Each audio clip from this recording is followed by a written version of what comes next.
ఆంధ్ర తెలంగాణలో తక్కువ ఫీజులతో high quality results ఇస్తున్న ఏకైక సంస్థ తిరుమల్ ఐఏఎస్ ఇన్స్టిట్యూట్.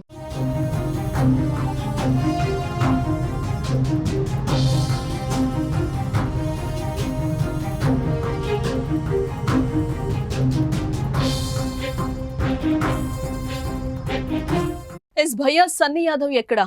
కేసు నమోదయ్యే రోజులు గడుస్తున్నా ఇంకా సన్నీ యాదవ్ పరారీలోనే ఉన్నాడా?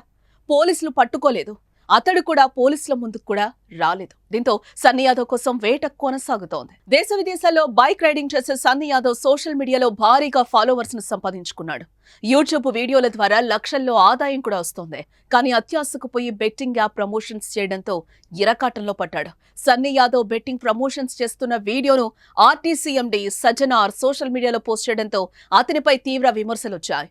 ఈ నేపథ్యంలో యాదవ్ పై కేసు నమోదైంది. సూర్యాపేట జిల్లా నూతన్కల్ పోలీసులు కేసు నమోదు చేశారు.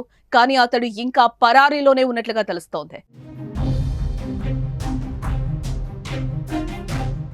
మరోవైపు యూట్యూబర్ నాన్ వేష సైతం సన్నీ యాదవ్ ను టార్గెట్ గా వీడియో చేయడం మరింత దుమారమే రేపింది.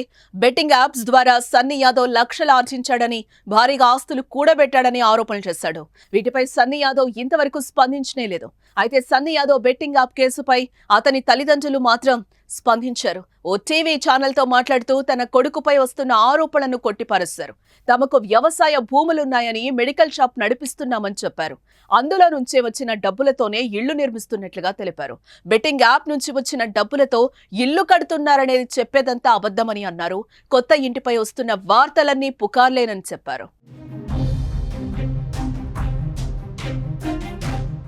ఒక్క సన్నీ యాదవే కాదు, లోకల్ పై నాని, హర్ష సాయి వంటి వారిపై కూడా కేసులు నమోదయ్యాయి. మరోవైపు పల్లవి ప్రశాంత్, పరేషాన్ బాయ్స్, ఇమ్రాన్ వంటి వారిపై కూడా వస్తున్న ఆరోపణలతో వారిపై కూడా కేసులు నమోదవుతాయని వార్తలు వస్తున్నాయి. బెట్టింగ్ యాప్స్ ప్రమోట్ చేస్తున్న యూట్యూబర్లు, సోషల్ మీడియా ఇన్ఫ్లుయెన్సర్లపై సజ్జనార్ ఉక్కుపాదం మోపుతున్నారు. దీంతో ఇలా చాలా మంది భయపడి పాత వీడియోలను తొలగించడంతో పాటు ఇంకెప్పుడు బెట్టింగ్ యాప్స్ ప్రమోట్ చేయమని వీడియోను విడుదల చేస్తున్నారు. ఇదే ఊపులో బెట్టింగ్ యాప్లను ప్రమోట్ చేస్తున్న వారి ఆట కట్టించాలని, బెట్టింగ్ యాప్ ప్రమోషన్ అంటే భయపడేలా చర్యలు తీసుకోవాలని డిమాండ్లు వ్యక్తమవుతున్నాయి. బెట్టింగ్ యాప్స్ ప్రమోషన్ చేసే వారందరికీ ఇలాగే బుద్ధొచ్చేలా చేయాలని ప్రజలు కోరుకుంటున్నారు.